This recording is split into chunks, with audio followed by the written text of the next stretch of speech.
Assalamualaikum warahmatullahi wabarakatuh. Saya Fianur Aziza dari Manajemen Pendidikan Islam UIN Sunan Kalijaga, Yogyakarta. Di sini saya akan membahas tentang vaksin untuk pengobatan COVID-19. Silahkan cek video berikut ini. Vaksin adalah bahan antigenik yang digunakan untuk menghasilkan kekebalan terhadap suatu penyakit. Pemberian vaksin dilakukan untuk mencegah atau mengurangi pengaruh infeksi penyebab penyakit-penyakit tertentu, termasuk COVID-19. Apabila kamu mengidap suatu penyakit, hal pertama yang kamu lakukan tentunya adalah minum obat. Namun, apabila seluruh dunia sakit, yang kita perlukan adalah vaksin. Di tengah pandemi COVID-19 yang tidak ada henti-hentinya, satu-satunya hal yang menjadi sumber harapan adalah diciptakannya sebuah vaksin. Namun, dengan hampir lebih dari 100 negara di seluruh dunia bekerja sama untuk meneliti dan mengembangkan vaksin. Untuk dapat mengetahui kapan vaksin dapat diciptakan, ada pentingnya kita mengetahui proses pengembangan vaksin itu sendiri. Secara sederhana, tahapan pengembangan vaksin dapat kita bagi menjadi 3 bagian, yaitu fase penelitian, fase preklinis, dan fase uji klinis. Fase penelitian adalah fase di mana penelitian akan mencari tahu cara kerjanya virus dan bagaimana virus tersebut menyerang tubuh manusia. Bahwa vaksin yang diciptakan tidak hanya efektif tapi juga aman.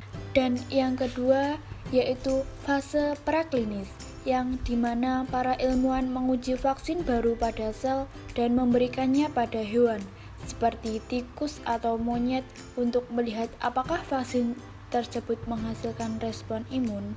Dan yang ketiga adalah fase uji klinis. Fase ini dibagi lagi menjadi 3 bagian, yaitu uji coba fase 1, 2, dan 3. Uji coba fase 1 melihat reaksi sistem imun dan memastikan keamanan vaksin untuk tubuh manusia. Uji coba fase 2 melibatkan ratusan subjek. Uji coba dan memfokuskan kepada dosis yang tepat serta jadwal imunisasi yang sesuai. Dan yang terakhir, uji coba fase 3 melibatkan lebih dari 1.000 subjek uji coba dan memfokuskan kepada keamanan vaksin pada populasi yang besar untuk mengidentifikasi efek samping yang berat dan langka. Kemudian, setelah vaksin yang diciptakan tersebut akan diberikan persetujuan oleh badan yang berwenang, kemudian didistribusikan secara skala besar. Dalam kondisi normal, sebuah vaksin memerlukan pengujian klinis yang sangat ketat, dan biasanya ini memakan waktu yang lama. Pendapat saya mengenai adanya vaksin COVID-19 ini adalah saya setuju, karena vaksinasi merupakan sejalan dengan ajaran syariat Islam. Soal pengadaan vaksinasi oleh pemerintah merupakan sebagai bentuk usaha atau ikhtiar untuk upaya mencegah terjadinya penyakit. Bentuk pengobatan dibagi menjadi 2, yaitu kuratif dan preventif. Arti dari kuratif adalah suatu upaya sesudah terjadi penyakit lalu diobati, sedangkan preventif adalah pengobatan sebelum terjadi atau pencegahan. Vaksinasi termasuk upaya preventif atau pencegahan.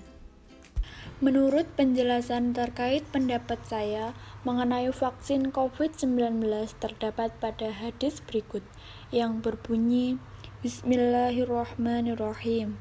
Innallaha anzalat da'a wad dawa'a wa ja'ala likulli da'in dawa'an fatadawaw wa la tadawaw biharam, yang artinya Allah telah menurunkan penyakit dan obat serta menjadikan obat bagi setiap penyakit, maka berobatlah dan janganlah berobat dengan benda yang haram. Hadis riwayat Abu Daud dari Abu Darda.